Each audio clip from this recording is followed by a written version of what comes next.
இயேசு பிறந்த 500 ஆண்டுகளுக்கு பிறகு உருவான மொழி ஆங்கிலம்.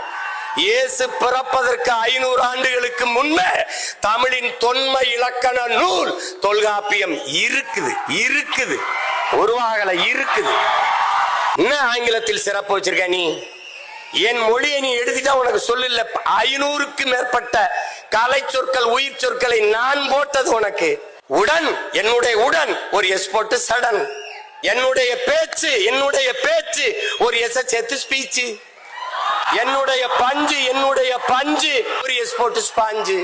என்னுடைய கொல் ஒரு கில். என்னுடைய கட்டுமரம் உன்னுடைய கட்டுமரம். என்னுடைய நாவாய் உன்னுடைய நேவி.